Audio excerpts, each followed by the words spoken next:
Every feature you add will make your game worse, and I can prove it with one piece of math. And once you see the number, you will never look at your feature list the same way again.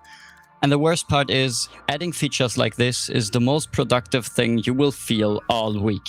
You have a list. Everyone has a list. Crafting would be cool. A dialogue system would add some more depth, weather, new games, everything. The list only ever grows, and every item on it feels reasonable on its own. And by the end of the video, you will have a 90-second test that kills half of that list. And if that's what you need, subscribe. New ones come every week. This is part 4 of the finishing series, and honestly, it's the part that I personally needed the most. The first devlog I ever posted on this channel shows a weather system, full car customization, and a day and night cycle. And that was for a drifting game. It was 3 years ago. You can still watch it on this channel, and you can still wishlist the game, because it isn't out yet. The weather system works great, but the game itself didn't have any content. I added all of that in the first few months, and every single addition felt like progress. But here's what nobody tells you when you write that list. Features don't add cost, they multiply it, and every feature in your game has to coexist with every other feature. A save system meets an inventory, the inventory meets crafting, crafting meets the economy meets that dialogue system you added in a week earlier. And the math behind it is brutal. 10 features means 45 pairs of features that can interact, conflict, and break each other. And you didn't just add one more unit of work, you added 10 new relationships, and your brain now has to hold, test, and debug 10 of the features. 10 features in a game means 45 ways they can break each other. 11 features means 55. The 11th feature will look like 1 week of work on your list, but in reality, it taxes every system you already built, forever. Every bug hunt, every refactor, every change now touches one more thing, and your game doesn't just die from one big mistake, it dies from those 45 small friction points you signed up for with that one cool idea. And if you're sitting here thinking, my features work independent, this doesn't apply to me, open a bug tracker of yours and connect how many bugs live in exactly one system, and I'll wait. That feeling when you open the project and don't know where to start, that's the interactions taxing you. How many items are on your feature list right now? And answer it honestly. Not polished Trello versions, the real one, including the ideas that lived in your head, and hold that number. Okay, but here's the part that took me 3 years and an unfinished game to figure out. Every feature charges a tax. You pay it on the day you build it, and then you keep paying it every week the feature exists. In testing, in bugs, in mental load, in every other system, it has to all respect the new feature. And I call it the feature tax. And it explains the weirdest feeling I personally feel in game development. Working hard every day while the game somehow gets further from finished. And at some point, most days of your week goes to paying taxes on things you built months ago, and you call that development. That's usually the rule. The tax is also why adding features feels so good.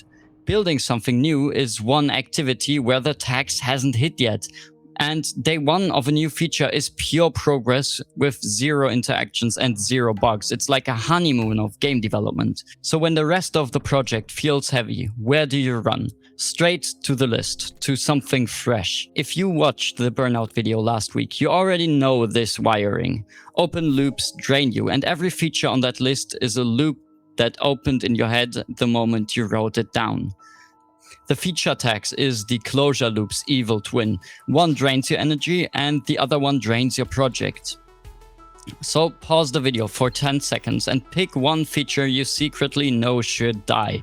I know everyone has one, and comment it down below. Actually naming it in public is half the cut. I tried to read all of them.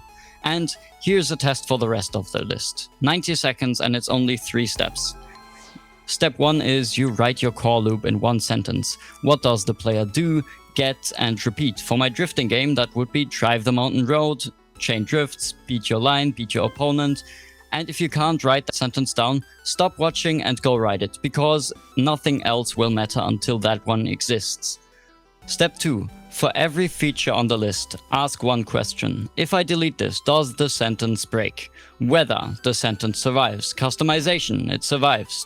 Drifts physics, dead, on the spot. And that's the whole test. Step 3. Everything that survives deletion after the cut goes on the list. You don't delete the ideas, you just park them in a file and call them after ship. And they stay there until the game is out. That file is something psychological for you. Your brain treats a parked idea as handled, but it treats a deleted idea as a fight. Most lists lose half their items in step 2. Mine lost 9 of 14 of those features. And now imagine this. You again have 2 devs with the same idea and 12 months of work. Dev 1 keeps the full list, and month 3 the inventory system fights the save system. Month 5 a refactor touches 11 features and eats all of the progress of week 6. And month 9 has exhausted the developer. The build is fragile and the core loop, the actual game, still feels really mediocre because the leftovers get all the attention. You know how that story ends, because part 1 of this series was exactly about that ending. Dev 2 runs the test in month 1 and cuts to 5 features plus the core loop. The tax stays really small, so every week most of her energy lands on one thing players actually touch.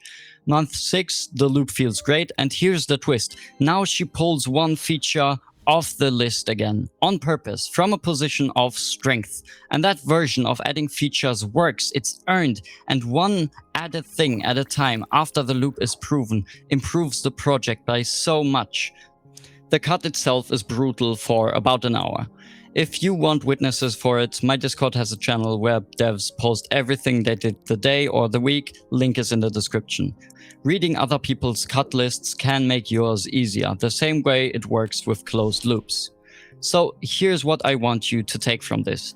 That list you're carrying is debt with good marketing, and every week you keep all of it. The tax compounds quietly in the background while your core loop dies.